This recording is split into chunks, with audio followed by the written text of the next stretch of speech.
We all dream of that happily ever after, don't we? Finding that special someone and just knowing that from that point on, life's going to be smooth sailing. But what if that security that you feel is just an illusion? Hmm. What if the person you thought you knew best, the person you trusted most, was actually living a lie? A lie so big, it ultimately shatters your entire world. Well, that's exactly the unsettling reality we're diving into today with the case of Kendy Howard. It's a story that at first glance might seem like an open and shut case, a tragic suicide. But the deeper you go, the more you peel back those layers of normalcy. Yeah. And underneath, you find a story that's really chilling, Yeah. full of manipulation, control, and possibly even something much, much darker. So in this deep dive, we're going to go deep into a marriage that seemed picture perfect, At least on the surface. but it went terribly wrong. Yeah. In 2021, Kendy Howard was found dead in her bathtub. Her husband, Dan, immediately claimed it was suicide. Right. But investigators on the scene, they started noticing things that just didn't add up. Cracks in the story. Yeah, and here's where the case takes a really fascinating turn. Dan Howard, the grieving husband, is an ex-state trooper. He knows the law. Inside out. He knows how investigations work. He's been on that side of the equation. Exactly. And that right there raises so many questions. Did he use that knowledge to his advantage? Did he try to manipulate the scene to cover his tracks? And trust me, those were the questions that were haunting investigators from the very, very beginning. Right, from that first 911 call, something just felt off. Oh, yeah. In fact, let's actually take a listen to a clip from that call right now. You'll hear Dan speaking to the 911 dispatcher. So chilling, right? I mean, you can hear the panic in his voice. Yeah. But there's something about it that just doesn't ring true.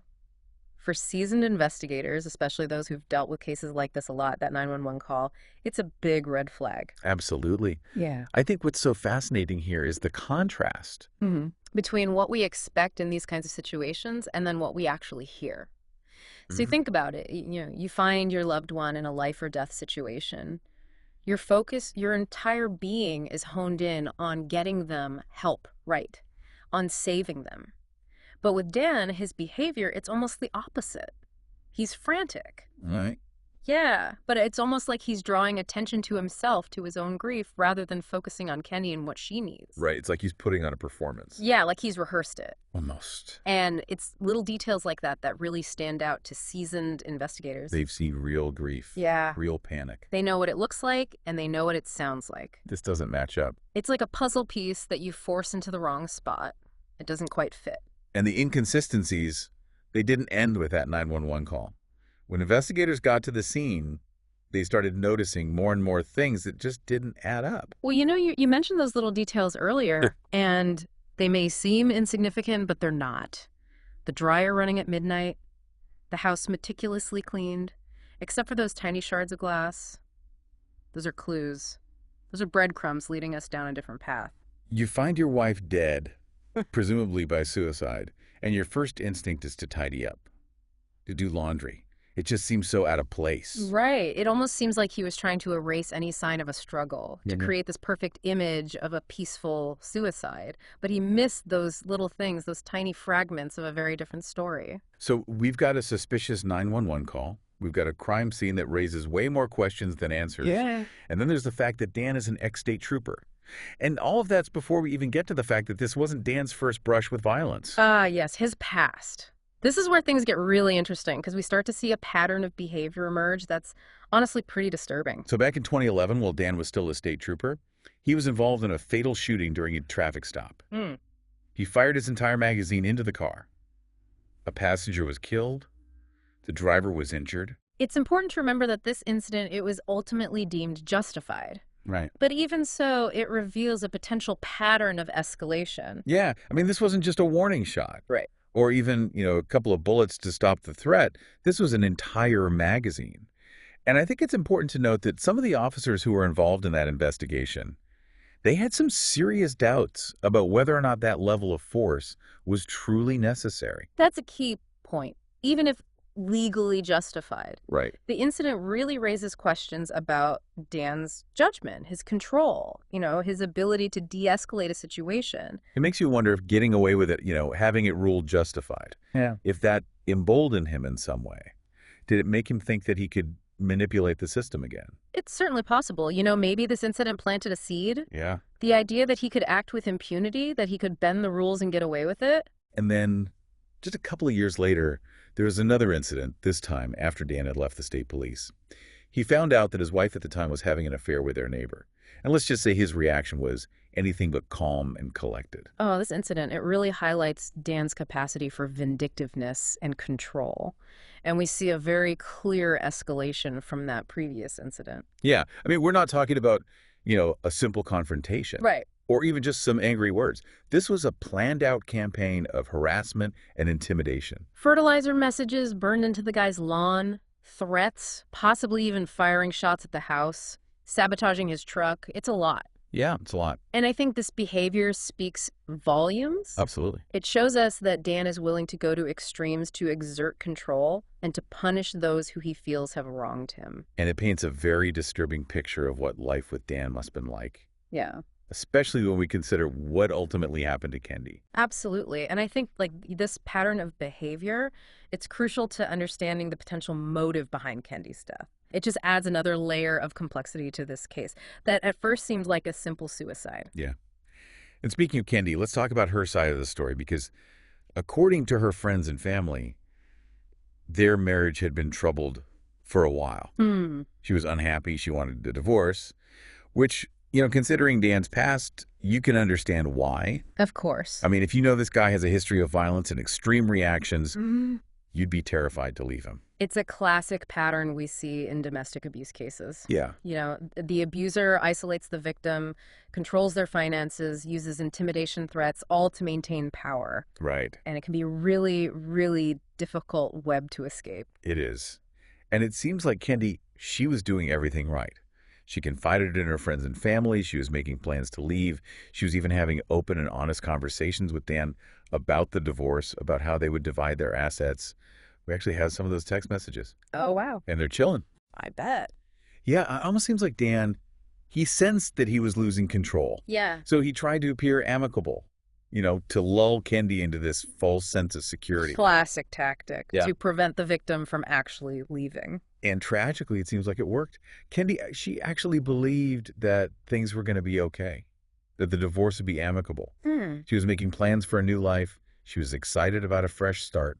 Which makes what happened all the more heartbreaking. This wasn't just a random act of violence. This was a very deliberate and calculated act of control. A desperate attempt to maintain power, even if it meant silencing Kendy forever. And that brings us to that fateful night in February of 2021, the night that Kendy's life was so tragically cut short. It's easy to assume, when there are so many red flags that charges would be filed right away. Right. But we have to remember, we're talking about a system that really relies on hard evidence, proof beyond a reasonable doubt. And sometimes, especially when you're dealing with someone like Dan who knows the ins and outs of the system, getting that proof, it can take a long time. It's kind of mind-blowing that it actually took 2 years for charges to be brought against Dan. 2 years. I mean, you'd think with all the suspicious circumstances, the inconsistencies, his past behavior, it'd be a slam dunk case. You would think so, right. But you have to keep in mind, investigators and prosecutors, they can only operate on the evidence that they have at the time. And in this case, there was a real lack of what we call direct evidence that actually linked Dan to the crime. Okay, so for those of us who aren't, legal experts, break that down for us a bit. What is direct evidence exactly? Sure. So direct evidence is basically proof that directly links a person to a crime without needing to make any inferences. So think fingerprints on a murder weapon, DNA evidence at the crime scene, or even a witness who actually saw the crime happen. Stuff like that. So in this case, there were no fingerprints on the gun, no DNA evidence, no eyewitnesses, nothing like that. Exactly. There was nothing that definitively placed that gun in Dan's hand when Kendy died.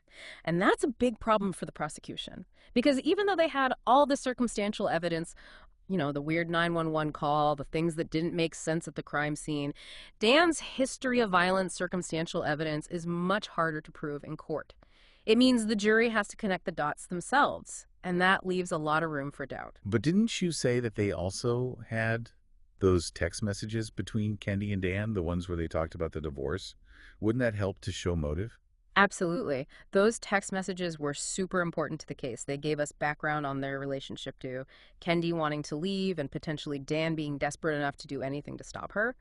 But even with those messages, the prosecution still needed something stronger, something that directly tied Dan to the crime. And then there was that whole thing with the medical examiner's report, right? Wow. I remember reading about that. Something about it being infusing or inconclusive. Yeah, the medical examiner's report was another hurdle that the prosecution had to get over. The first medical examiner, and this guy had been doing this for years, he ruled the cause of death as a gunshot wound, which obviously was clear. Right. But get this, he listed the manner of death as undetermined. Undetermined. But wouldn't a gunshot wound to the head almost always be considered a homicide or a suicide? You would think right, but in this case, the medical examiner wasn't sure. He even said that he hadn't looked at all the evidence yet. Really? Yeah, he hadn't seen the crime scene photos. His report was only based on the autopsy. So did they get a second opinion then? Did they bring in another medical examiner to take a look at the case? They did. Prosecutors were worried about how weak that first report was, so they brought in a whole team of medical experts to go over everything.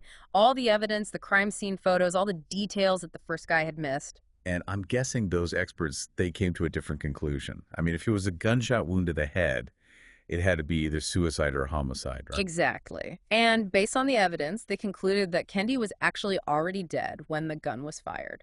Wait, so you're saying she was already dead before the shot was fired? How is that even possible? Well, that's the big question, isn't it? And that's the question that ultimately led to those charges against Dan. Because if Kendy was already dead, it couldn't have been suicide. That's like something out of a crime novel. I know. You've got this suspicious death, a husband who claims suicide, but then the medical evidence totally contradicts his story. It really is a case where truth is stranger than fiction. And in this case, that truth had huge consequences for Dan Howard. And the irony is that the medical examiner's first report, the one that was undetermined, ended up being a key part of the defense's case. Oh, yeah. Even with the second opinions and the new evidence, that first medical examiner stuck to his original finding. He actually testified for the defense and said he still couldn't rule out suicide for sure. So you've got this seasoned medical examiner, this guy who's supposed to be an expert, and he's supporting the defense's claim of suicide, even though other experts have said it's homicide. That's crazy. It just shows you how even in cases that seem totally clear-cut, there can be complications, disagreements between experts, and even human error. And in this case, that back and forth created enough reasonable doubt to make the prosecution's job even harder. So after 2 years of investigation, gathering evidence, dealing with all this legal stuff, Dan Howard is finally charged with Kendy's murder. And I bet Dan, being an ex-state trooper, probably thought he could outsmart the system again. It really seems that way. But what happened during the trial, it was a twist that nobody, not even Dan, could have predicted. Okay, so the trial's happening, and I can only imagine how tense it was in that courtroom. You got this ex-state trooper, someone who used to be on the side of law enforcement. Now he's the one on trial accused of murder. It's like a movie. It was a big case. Everyone was following it. And you're right, that tension, you could cut it with a knife. Everyone was waiting to see if Dan would pull it off again. Yeah. If he'd be able to manipulate the system, work his charm on the jury, and just play that grieving husband role perfectly. But then something happened that nobody expected. This is where it gets crazy, right? Yeah. Dan tries to escape in the middle of the trial. He does. It's unbelievable. I mean, the audacity of this guy. Here he is on house arrest, wearing an ankle monitor, and he decides to make a run for it. It's like he thought he was untouchable above the law. Seriously, with an ankle monitor. Yeah. He really thought he could get away with that. It's wild, isn't it? Almost like he went back to his state trooper days thinking he could outsmart everyone. He drove all the way to the airport, Wow. probably hoping to hop on a flight and disappear. But wait, he had that ankle monitor. Wouldn't that have set off some kind of alarm? You can't exactly just waltz through airport security with one of those things on your ankle. You'd think so, right? And it did. It triggered an alert. But get this, the authorities were already watching him. They figured he might try something like this, so they were tracking his every move. So they were one step ahead of him the whole time. Exactly.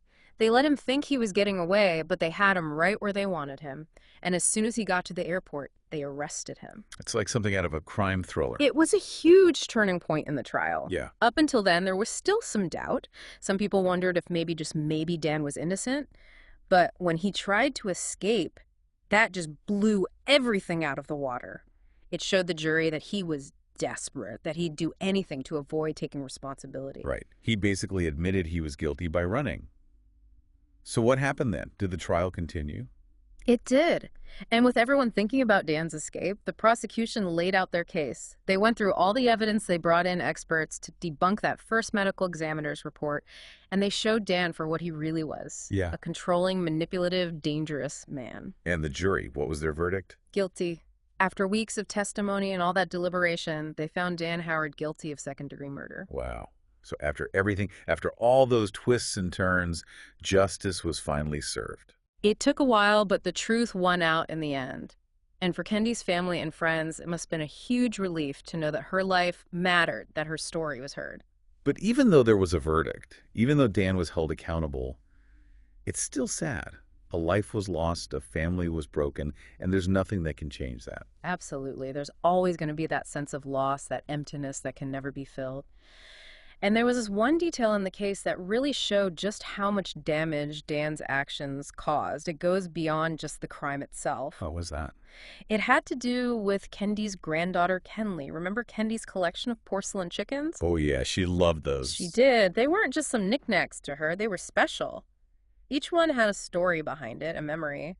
And she loved sharing those chickens with Kenley. So what happened to them? To get money for his defense, Dan sold them. No way. He sold something that was so precious to Kendy and her granddaughter. That's awful. It's like he not only took Kendy's life, but he also took away those memories, those little pieces of her that her family had left. And for Kenley, who was already dealing with the grief of losing her grandmother, it was like he was betraying her too. Like he was trying to erase Kendy completely. It might seem like a small thing compared to the whole crime, but it really says a lot about Dan's character. Yeah. To be so heartless, so uncaring about the pain he was causing, even to his own family. It shows you just how little empathy he had, how little he cared about anyone's feelings but his own. In his mind, Kendy and everything she owned were just things he could use and throw away whenever he wanted. It's a powerful reminder that these crimes, they don't just affect the victim. Yeah. They hurt everyone around them, It breaks families apart. and it leaves behind so much pain. And it makes us ask ourselves, what can we do to stop this? How can we be better at recognizing domestic abuse, supporting those who are going through it, and holding abusers accountable before it's too late? It's a question we all need to think about. Kendy's story is a tragedy. It shows us how devastating domestic violence can be, but it can also be a wake-up call. By talking about these things, by bringing them into the light, we can hopefully create a world where love and respect are at the forefront, and where nobody has to go through what Kendy went through. And for anyone listening, if anything we've talked about today has hit close to home, if you or someone you know is dealing with domestic abuse, please remember, you're not alone. There is help out there. Reach out. Find support. Yeah. There's always hope for a better future. And if you're interested in hearing more stories like this, more cases that make you think, make sure you subscribe to The Deep Dive. We'll keep digging into those hidden truths, those untold stories that shape the world around us. Until next time, stay curious, stay informed, and keep those conversations going.